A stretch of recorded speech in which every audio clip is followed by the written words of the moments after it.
नमस्कार, स्वराज राजस्थान देख रहे हैं आप। मैं हूं आपके साथ रितिका शर्मा। आइए इस बुलेटिन की शुरुआत करते हैं हेडलाइंस के साथ। सचिन पायलट खेमे के विधायकों के भविष्य का होगा फैसला। सुबह 10 बजे हाईकोर्ट में शुरू होगी सुनवाई। विधायकों पर पार्टी विरोधी गतिविधियों में शामिल होने का आरोप। फोन टैपिंग मामले में कांग्रेस ने मांगा गजेंद्र सिंह शेखावत का इस्तीफा। कहा जांच को कर सकते हैं प्रभावित। सीबीआई जांच और गृह मंत्रालय के दखलंदाजी को लेकर भी कांग्रेस ने जताया एतराज। और कांग्रेस के नेताओं की सचिन पायलट को सलाह। वरिष्ठ नेता दिग्विजय सिंह ने पार्टी ना छोड़ने की दी सलाह। सुरजेवाला ने कहा मीडिया से नहीं, पार्टी के अंदर रखें अपनी बात।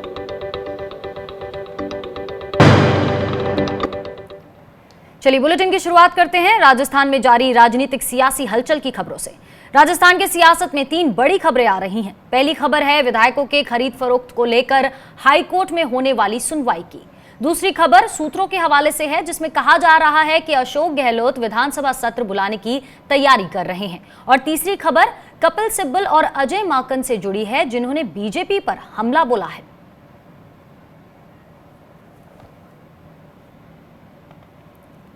ये 3 तस्वीरें आप इस समय देख रहे हैं राजस्थान के रण की, जहां कल हाई कोर्ट पर टिकी हैं सबकी निगाहें।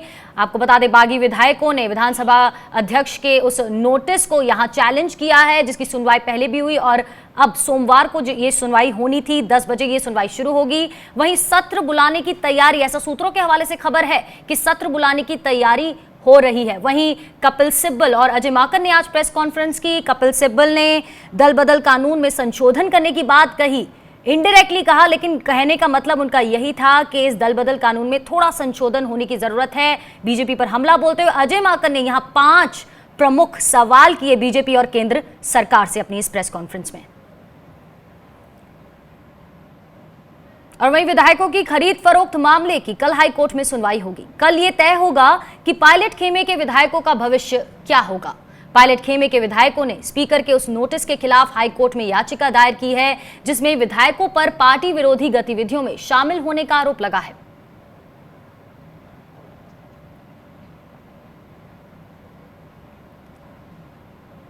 वहीं राजस्थान से एक और बड़ी खबर है। सूत्रों के हवाले से खबर आ रही है कि मुख्यमंत्री अशोक गहलोत इस हफ्ते विधानसभा का सत्र बुला सकते हैं।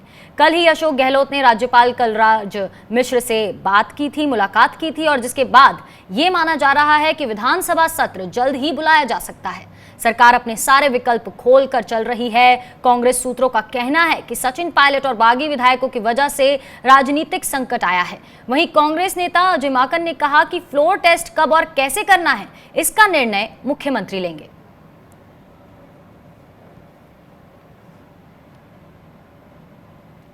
वहीं राजस्थान में जारी सियासी संकट को लेकर पूर्व केंद्रीय मंत्री और कांग्रेस के वरिष्ठ नेता कपिल सिब्बल ने प्रदेश के मौजूदा हालात को कोरोना से जोड़ते हुए वैक्सीन तैयार करने की बात कही है, जिसका साफ साफ मतलब है कि सिब्बल ने दल बदल करने वालों पर शिकंजा कसने के लिए संविधान संशोधन कर कानून सख्त करने की मांग की है। उन्होंने अपने ट्विटर अकाउंट पर लिखा है कि वैक्सीन की आवश्यकता है। भ्रष्टाचार रूपी वायरस का मतलब है कि एक चुनी हुई सरकार को गिराने की कोशिश करना, और ये फैलता है दिल्ली में वुहान जैसी सुविधा देने से। इस वायरस के खिलाफ रोग प्रतिरोधक क्षमता संविधान की 10वीं सूची में संशोधन से विकसित की जा सकती है।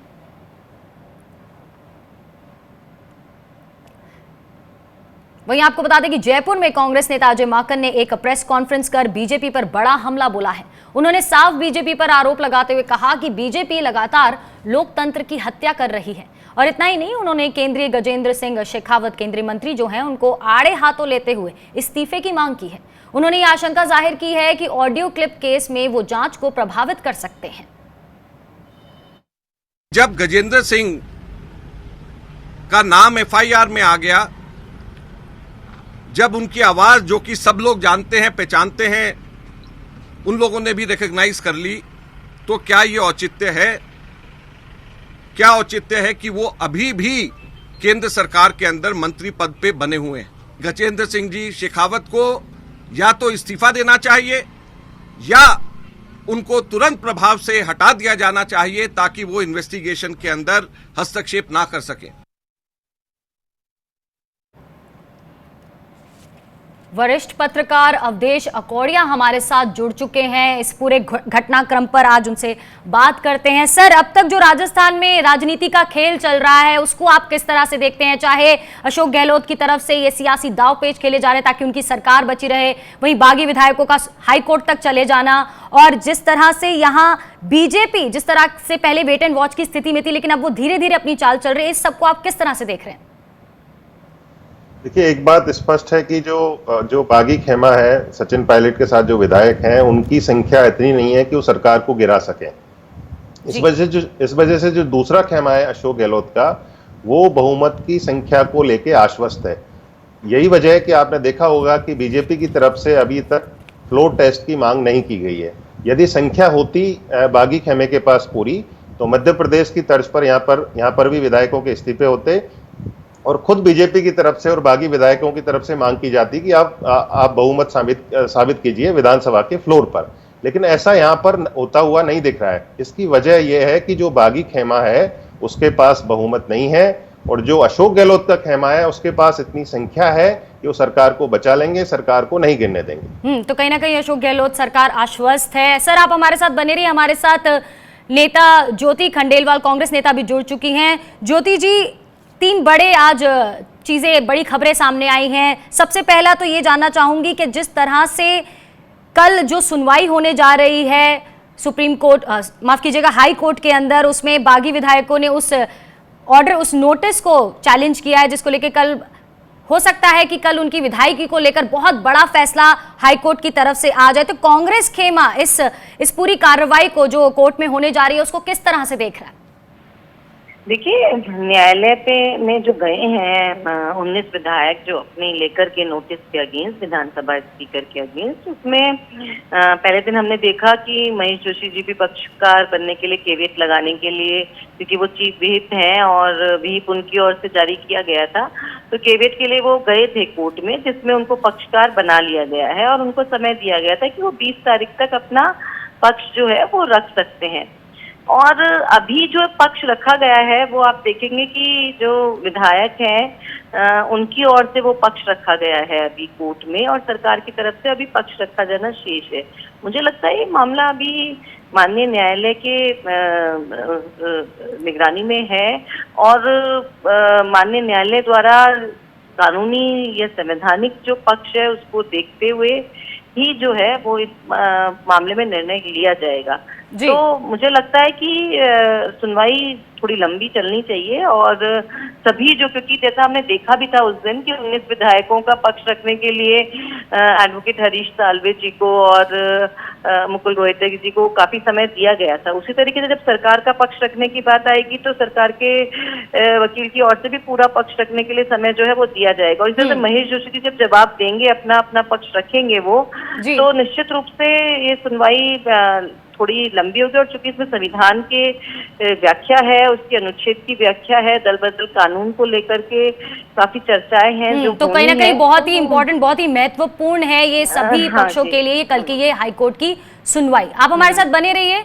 हमारे साथ बीजेपी के नेता लक्ष्मीकांत भारद्वाज जी भी जुड़ चुके हैं। लक्ष्मीकांत जी, ऑडियो टेप्स की सर आपसे बात करना चाहूंगी। कांग्रेस जिस तरह से आक्रामक दिख रही है, कहीं ना कहीं इसका मतलब ये है कि ऑडियो जो भी टेप्स हैं वो ऑथेंटिक हो सकते हैं, लेकिन आपने उनके खिलाफ जाकर एफआईआर वगैरह करवाई है, मुकदमा दर्ज करवाया। मैं आपसे जानना चाहती हूँ, अगर आपको पता है कि वो फर्जी ऑडियो टेप्स हैं तो क्यों ना ऑडियो का जांच करवाकर उसको सबके सामने प्रूव कर दिया जाए? नहीं तो करवाई ना, किसने रोका है? आपको कहा ना, हमने कांग्रेस पार्टी को कहा ना कि आप सीबीआई इंक्वायरी कराइए, मुख्यमंत्री की भूमिका की जांच करवाइए, आपके कितने मंत्री षड्यंत्र में शामिल है उनकी जांच करवाइए। दूध का दूध, पानी का पानी हो जाएगा। एजेंसी भी हमारी, और वो एजेंसी जो इनके कार्यकर्ताओं की जैसे काम कर रही है, अधिकारी कांग्रेस के कार्यकर्ताओं की जैसे काम कर रहे हैं, ये जैसा कह रहे हैं वैसा मैनिपुलेट कर रहे हैं। और कम से कम एसपी और एसओजी के किसी अधिकारी ने अभी तक इसके ऊपर कोई बयान जारी नहीं किया है। कांग्रेस के नेता बयान जारी करते हैं, कांग्रेस के मंत्री बयान जारी करते हैं, वही लोग ऑडियो टेप बनाते हैं, वही लोग उसमें कुछ अपनी आवाज को एडिट करते हैं, सब कुछ वही कर रहे हैं, षड्यंत्र सारा वही कर रहे हैं और जांच भी वही कर रहे हैं। लेकिन लक्ष्मीकांत जी, लेकिन जब एसओजी टीम वहां पहुंची मानेसर में कि अब वहां पर जांच हो जाती, प्राइमरी जांच के लिए पहुंची थी एसओजी की टीम, तब वहां पे वो बागी विधायक वगैरह कोई नहीं मिला, और सामने क्यों नहीं आ रहे? अगर कैबिनेट मंत्री का भी नाम इसके अंदर आ रहा है तो सामने आके वो क्यों नहीं कहते कि हाँ जी कर लीजिए जांच, हम तैयार हैं इसके लिए? पहली बात तो ये कि मानेसर में कौन विधायक सामने नहीं आ रहा है, ये हमारी समस्या नहीं है। ठीक वो है। कांग्रेस पार्टी के विधायक है और उनसे उनसे उन्हीं को संपर्क करना चाहिए। कांग्रेस पार्टी के विधायक ही नहीं बल्कि 4 दिन पहले तक कांग्रेस पार्टी के प्रदेश अध्यक्ष है, जो कांग्रेस पार्टी के सबसे बड़े नेता माने जाते हैं प्रदेश में, और बाकी भी सीनियर लोग प्रदेश के हैं। दूसरी बात ये कि अगर एसओजी हो या पुलिस हो, वो किसी भी दूसरे स्टेट में जाती है तो सबसे पहले वो वहाँ के नियम कानून कायदे को फॉलो करती है, वहाँ की सरकार को लिख कर देती है, वहाँ की पुलिस को इन्फॉर्म करती है कि हम लोग आ रहे हैं और हमको ये सब करना है, तो पुलिस उसमें सहयोग करती है। लेकिन इनको ये सब करना नहीं करके तो ड्रामा क्रिएट करना था। ज्योति खंडेलवाल जी कांग्रेस से भी हमारे साथ जुड़ी हुई है लक्ष्मीकांत जी। ज्योति जी, यहाँ लक्ष्मीकांत जी साफ तौर पर कह रहे हैं कि ये उनकी प्रॉब्लम नहीं है अगर कोई सामने नहीं आ रहा है, ये कांग्रेस का अपना ही अंदर का कला है जो अब इस समय सामने नजर आ रहा है। ज्योति जी, देखिए, बीजेपी पूरी तरीके से लोकतांत्रिक सरकार को गिराने के लिए यूं कह रहे तत्पर है, उत्सुक है, तैयार बैठी है वो, और वो इस बात का पूरा प्रयास भी कर रहे हैं। अगर आपको परेशानी थी वहाँ पे कांग्रेस के विधायक हैं, तो वहाँ पे हरियाणा में बीजेपी की सरकार थी, क्या जरूरत थी पुलिस को जिस तरीके से उन्होंने रोका है, जिस तरीके से एसओजी को अंदर नहीं जाने दिया गया। अब ये बोल रहे हैं कि पूरी बात करके जानी चाहिए थी, तो 1 घंटे बाद ऐसा क्या हो गया कि उनको अंदर जाने दिया गया, और 1 घंटे पहले ऐसा क्या नहीं था जिसकी वजह से नहीं जाने दिया गया। बीजेपी क्या है कि पूरे मामले को पूरी तरीके से वो तैयार बैठी थी कि कैसे लोकतांत्रिक की जो सरकार, जो राजस्थान की जनता ने जिसको मेजोरिटी देकर के भेजी है, उस सरकार को तोड़ने का, गिराने का काम करे। और ये जो काम है, ये पिछले राज्यसभा के चुनावों के पहले से इनकी ये पूरी मंशा और पूरी प्रक्रिया थी, और राज्यसभा के चुनावों में नजर भी आई जिस तरीके से उन्होंने कैंडिडेट खड़े किए। उस समय भी जो एफआईआर कांग्रेस की तरफ से तो बहुत कानूनी प्रक्रिया को अपनाया गया है। अगर आरोप लगाए गए हैं तो एफआईआर दर्ज करवाई गई है, एफआईआर दर्ज उसके बाद सबूत दिए गए हैं, सबूत के रूप में ऑडियो दिए गए। पहले बोलते थे ऑडियो दो, आपके पास कोई रिकॉर्ड है, कोई सबूत है तो वो दो।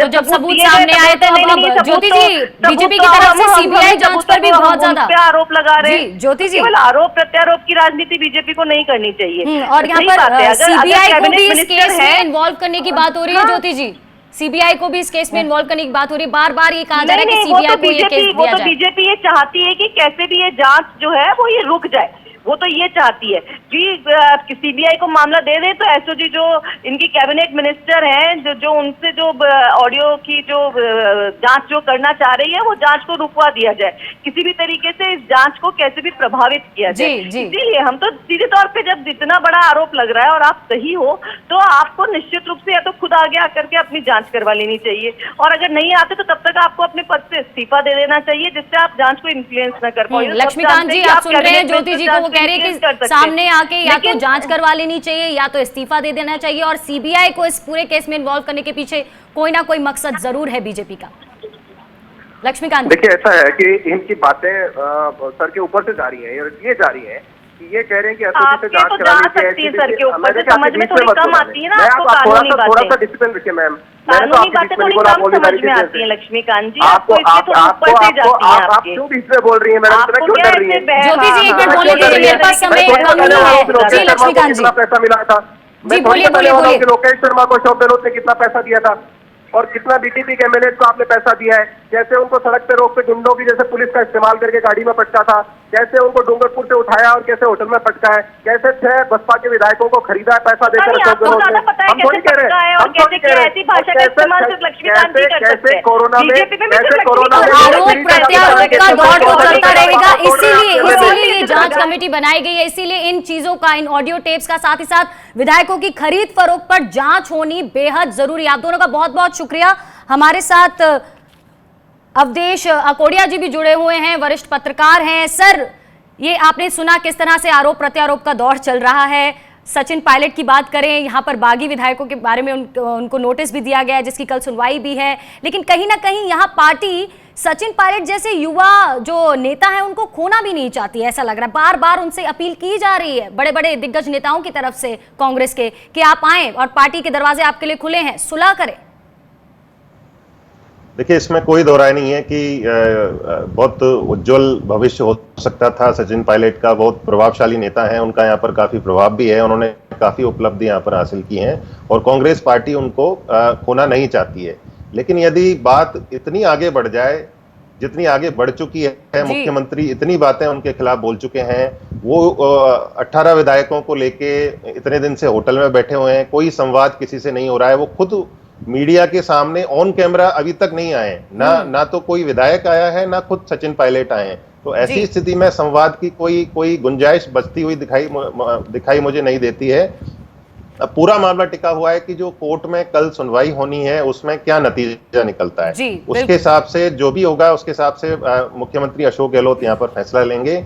और सचिन पायलट खेमे के पास और बीजेपी के पास ज्यादा गुंजाइश अब बची नहीं है, क्योंकि उनके पास सरकार को गिराने लायक विधायकों का तो कल की हाईकोर्ट में सुनवाई बहुत ही अहम है। विधायकी रहेगी या नहीं रहेगी, क्या कोर्ट के पास ये अधिकार है कि वो विधानसभा अध्यक्ष के नोटिस पर स्टे ऑर्डर लगा सकता है, ये भी बहुत बड़ा सवाल है। बहुत बहुत शुक्रिया अवधेश जी हमारे साथ जुड़ने के लिए, इस चर्चा में शामिल होने के लिए।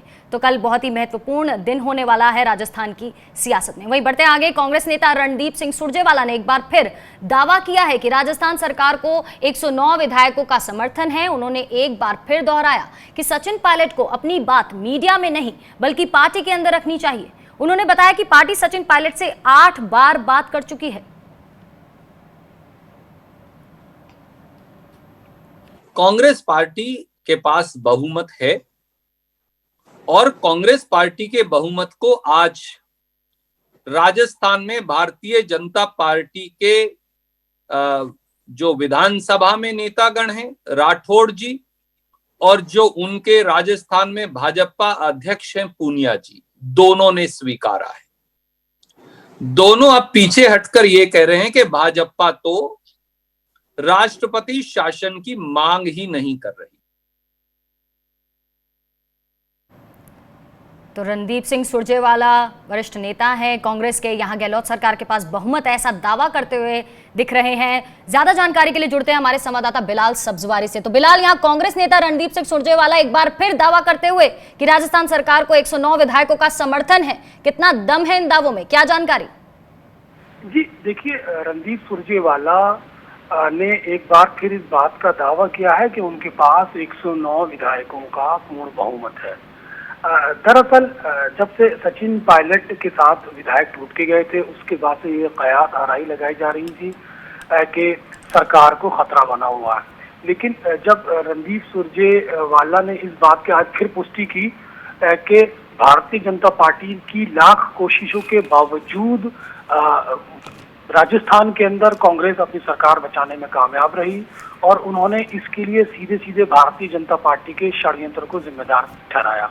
वहीं उन्होंने ये भी कहा कि सचिन पायलट जो जिस तरह से मीडिया में बात कर रहे हैं और उन्हें अगर कुछ बात करनी है तो वो पार्टी के भीतर करें, जिसके लिए उनके हमेशा से दरवाजे खुले हैं।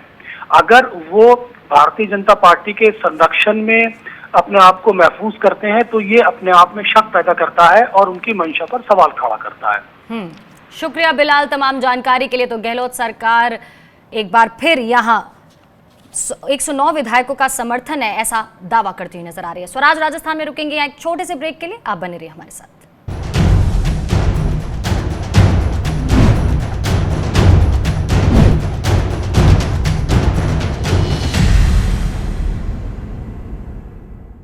कांग्रेस एक किस्म का धर्मशाला है। आप अपने बोरी ले आइए, सो जाइए और फिर उसको उठाकर ले जाइए।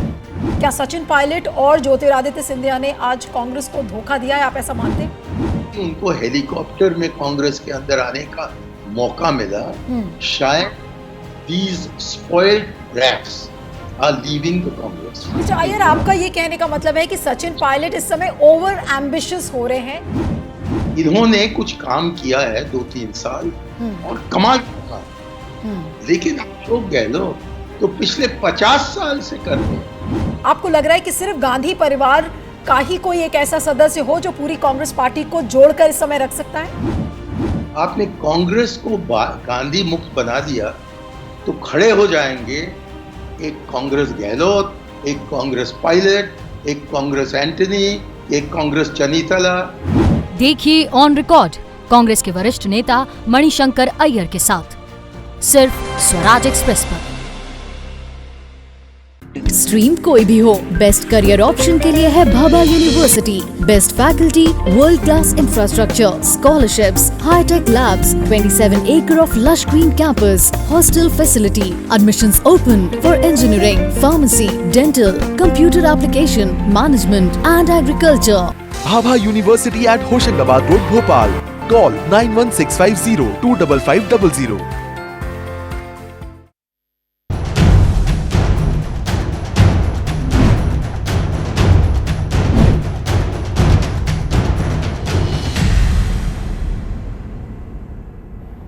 स्वागत है आपका ब्रेक के बाद। और राज्यसभा सांसद और कांग्रेस के सीनियर नेता दिग्विजय सिंह ने सचिन पायलट को पार्टी ना छोड़ने की सलाह दी है।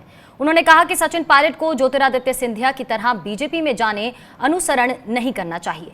कांग्रेस में उनका भविष्य उज्जवल है। उन्होंने ये भी कहा कि उन्हें सुनने में आया है कि पायलट एक नई पार्टी बना सकते हैं, लेकिन इसकी आवश्यकता क्या है। उन्होंने सचिन पायलट से सवाल पूछे हैं कि क्या कांग्रेस ने उन्हें कुछ भी नहीं दिया है। उन्हें 26 साल में सांसद, 32 साल की उम्र में केंद्रीय मंत्री और 34 साल की उम्र में राजस्थान का कांग्रेस का अध्यक्ष बनाया। वहीं उप मुख्यमंत्री 38 साल की उम्र में और क्या चाहते हैं। उन्होंने कहा कि इस समय उनके पक्ष में है। दिग्विजय सिंह ने यह भी कहा कि उन्होंने पायलट को बुलाने की कोशिश की, लेकिन उनके कॉल और टेक्स्ट मैसेजेस का कोई जवाब नहीं दिया गया। उन्होंने बताया कि यह पहली बार है जब पायलट ने उन्हें जवाब नहीं दिया है। उन्होंने कहा कि वो सचिन को बेटे जैसा मानते हैं और वो भी उनका सम्मान करते हैं। अपने बयान में उन्होंने कहा कि महत्वाकांक्षी होना अच्छा है, महत्वाकांक्षाओं के बिना कोई आगे कैसे बढ़ सकता है, लेकिन महत्वाकांक्षा के साथ साथ आपके संगठन, विचारधारा और राष्ट्र के प्रति भी प्रतिबद्धता होनी चाहिए। इस पूरे मसले में सचिन पायलट को एक बैठकर बुलाकर चर्चा करनी चाहिए और मतभेदों को सुलझाने के लिए गहलोत के साथ बातचीत में कांग्रेस के राष्ट्रीय महासचिव और राजस्थान प्रभारी अविनाश पांडे को शामिल कर सकते हैं। उन्होंने सचिन पायलट से सवाल पूछा है कि अगर आपको अपने विधायकों पर भरोसा है तो आपने हरियाणा के मानेसर में आईटीसी ग्रैंड होटल में 18-19 को बंदी क्यों बनाया गया।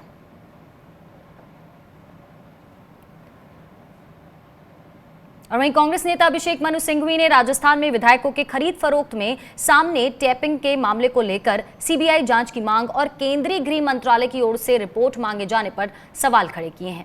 उन्होंने लिखा है कि हॉर्स ट्रेडिंग और सरकार गिराने के गंभीर आरोप लगे हैं। इसमें राजस्थान के विधायकों के साथ केंद्रीय मंत्री भी शामिल बताए जा रहे हैं। पुलिस की जांच चल रही है और एफआईआर भी दर्ज की जा चुकी है। इसमें रुकावट डालने के लिए बीजेपी ने अपनी सुविधा के अनुसार से सीबीआई जांच की मांग की है।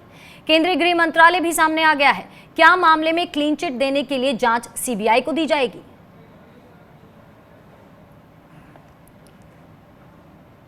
वहीं परिवहन मंत्री प्रदीप सिंह खाचरियावास ने फोन टैपिंग मामले में गृह मंत्रालय के दखल को लेकर बड़ी बात कही है। उन्होंने कहा कि बीजेपी नेताओं को ये मालूम है कि टैप में उनकी आवाज है और उनके इस कारनामे का खुलासा हो जाएगा और इसी वजह से गृह मंत्रालय इस मामले में दखल दे रहा है। उन्होंने कहा कि क्या बीजेपी के नेता जिनका इस टैपिंग में नाम है वो मुख्यमंत्री अशोक गहलोत की तरह बयान दे सकते हैं जिसमें उन्होंने कहा है कि अगर आवाज गलत साबित हुई तो वो राजनीति से रिटायर हो जाएंगे। क्या प्रधानमंत्री नरेंद्र मोदी और अमित शाह कह सकते हैं कि अगर फोन टैपिंग में आवाज सही है तो वे अपने पद से इस्तीफा दे देंगे। गृह विभाग भारत सरकार का इसलिए कूदा है कि कहीं ना कहीं भारत सरकार के नेताओं ने वहाँ जाकर रिक्वेस्ट की है कि हम फंस जाएंगे। स्पेशल ऑपरेशन ग्रुप राजस्थान के पास पूरे सबूत है, ऑडियो सही है।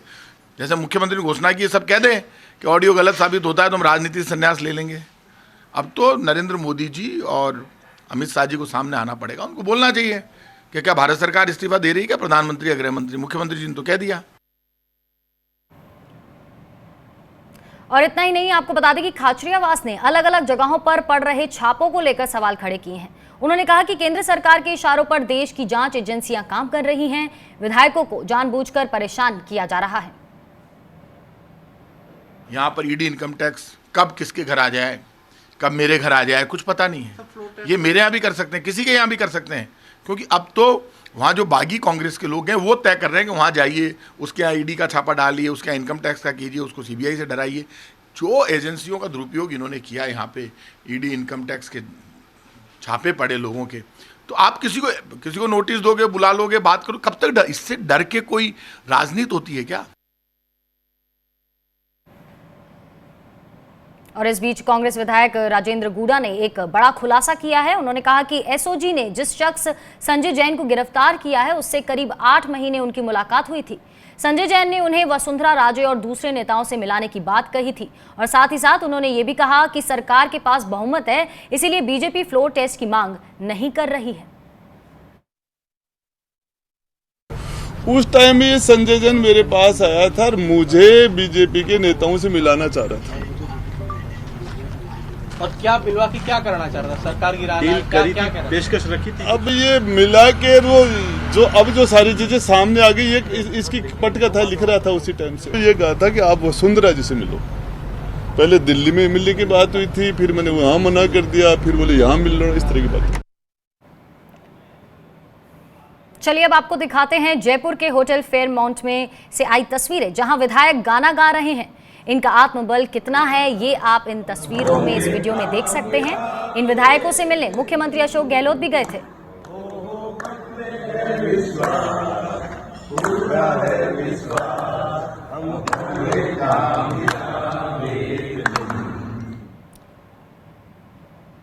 और वहीं राजस्थान क्रिकेट संघ सचिव महेंद्र शर्मा ने उदयपुर में अंतर्राष्ट्रीय स्तर के क्रिकेट स्टेडियम को लेकर जिलाधिकारी से मुलाकात की।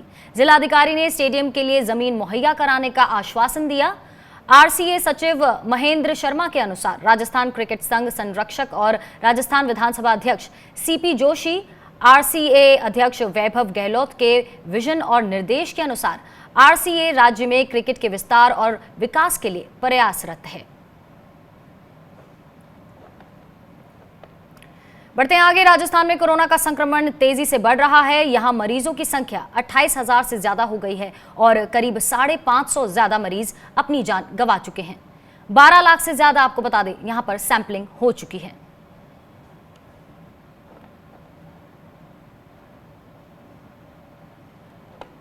ज्यादा जानकारी के लिए जुड़ते हैं हमारे संवाददाता रामस्वरूप से। तो रामस्वरूप, सियासी घमासान एक तरफ, लेकिन कोरोना से असली जंग अभी छिड़ी हुई है। यहां मरीजों की संख्या बताई जा रही है 28,000 से ज्यादा हो गई है। बिल्कुल, पिछले करीब 10-15 दिन से लगातार मरीजों की संख्या में बहुत ज्यादा इजाफा हो रहा है। प्रतिदिन की बात करें तो करीब कभी 700, कभी 800, कभी 600, ऐसा करके काफी संख्या में जो मरीज सामने आ रहे हैं। और बड़ी बात यह है कि न केवल कुछ चुनिंदा हॉटस्पॉट पे, बल्कि अलग अलग सभी जिलों में अलग अलग दिनों में देखने को मिलते हैं कि रिपोर्ट जो पॉजिटिव है बहुत ज़्यादा आ रही है। जहाँ तक बात जांच की है तो सैंपलिंग काफ़ी तेज़ी से हो रही है प्रदेश में। प्रतिदिन 20,000 से ज़्यादा सैंपल यहाँ पर लिए जा रहे हैं। और अभी 2 दिन पहले चिकित्सा मंत्री ने साफ कहा कि अगले हफ्ते तक 40,000 जांचें प्रतिदिन राजस्थान में होना शुरू हो जाएगी। उसके बाद जो है और जो इसके परिणाम, जो हकीकत क्या है, वास्तविक स्थिति क्या है प्रदेश में कोरोना को लेकर के, वो सामने आ पाएगी। लेकिन जिस तरह से कोरोना का संक्रमण लगातार फैल रहा है, मौतों का आंकड़ा बढ़ रहा है, वे काफ़ी चिंताजनक है। क्योंकि आज सुबह तक 556 मौतें प्रदेश में हो चुकी है और 28,000 से ज़्यादा कोरोना पॉजिटिव मरीज सामने आ गए हैं। तो कहीं ना कहीं अब सरकार को जो जागरूकता अभियान चला रखा है पिछले कई दिनों से, तो उसी पे निर्भर है कि लोग जो है इस बीमारी से बचें। क्योंकि मुख्यमंत्री अशोक गहलोत कई बार खुद ये मीडिया के तौर पे कह चुके हैं कि इस बीमारी का सबसे बड़ा जो हथियार है इस बीमारी के खिलाफ, वो जागरूकता है, खुद सावधानी बरतना है। तो प्रत्येक व्यक्ति को अपनी सावधानी बरतनी होगी, भीड़ भाड़ में नहीं जाना होगा।